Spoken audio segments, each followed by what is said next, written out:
আসসালামু আলাইকুম প্রিয় সম্মানিত দর্শক শ্রোতা সবাই কেমন আছেন? আশা রাখি সবাই ভালো আছেন।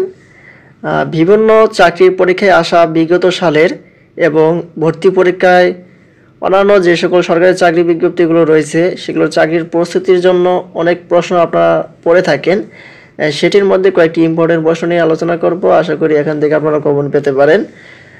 তাই ভিডিওটি মনোযোগ সহকারে শেষ পর্যন্ত দেখার চেষ্টা করবেন। আর আমাদের চ্যানেলটিতে নতুন হয়ে থাকলে অবশ্যই চ্যানেলটি সাবস্ক্রাইব করে পাশে থাকা বেল আইকনটি অন করে রাখবেন। এখন দেখি কয়েকটি সাধারণ জ্ঞান নিয়ে এখন আলোচনা করব। আমি উত্তরগুলো বলে দেবো, আপনারা অবশ্যই দেখে নেবেন। সাম্প্রতিক সাধারণ জ্ঞান অক্টোবর 2024। ইপিআই প্রোগ্রামে কতটি রোগের বিরুদ্ধে টিকা দেওয়া হয়? এখানে হচ্ছে 10টি, উত্তর হবে 10টি। বাংলাদেশে বর্তমান উচ্চ শিক্ষায় নারী শিক্ষার্থীর হার কত শতাংশ? 48%।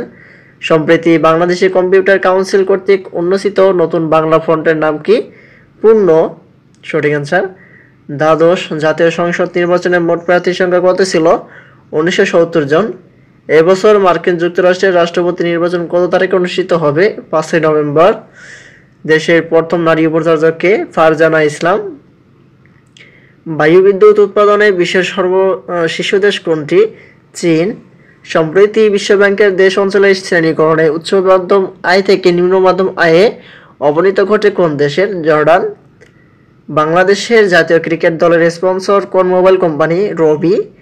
50 বছর পর কোন দেশের চাঁদে মহাকাশযান প্রেরণ করেছে? যুক্তরাষ্ট্র।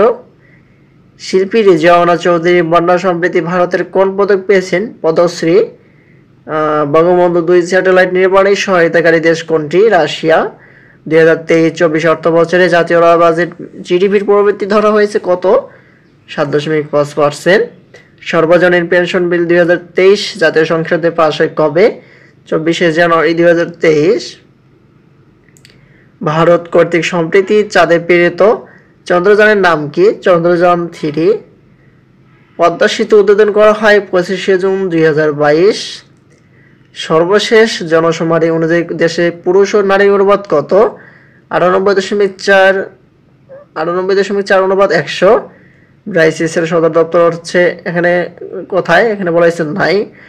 বঙ্গবন্ধু শেখ মুজিবুর রহমান টানেল কবে উদ্বোধন করা হয়? 28 অক্টোবর 2023। জিকা ভাইরাস ছড়ায় কিসের মাধ্যমে? মশা। রূপকল্প 2041 সালে একটি পরিকল্পনা। বাংলাদেশ মহাকাশে স্যাটেলাইট প্রেরণকারী কততম দেশ? 57তম। দেশের নবম ইপিজেড কোন জেলে স্থাপিত হবে? পটুয়াখালী। শাহজালাল আন্তর্জাতিক বিমানবন্দরের 3য় টার্মিনালের নকশাকার কে? রোহানি। এই হচ্ছে কয়েকটি এমসিকিউ নিয়ে আলোচনা করলাম, সাম্প্রতিক যে প্রশ্নগুলো রয়েছে সেটির। আজকের মতো এই পর্যন্ত। সবাই ভালো থাকবেন। পরবর্তীতে এরকম আরও ইম্পর্টেন্ট প্রশ্নগুলো পেতে আমাদের চ্যানেলটিকে সাবস্ক্রাইব করে পাশে থাকবেন। ধন্যবাদ সবাইকে। আসসালামু আলাইকুম।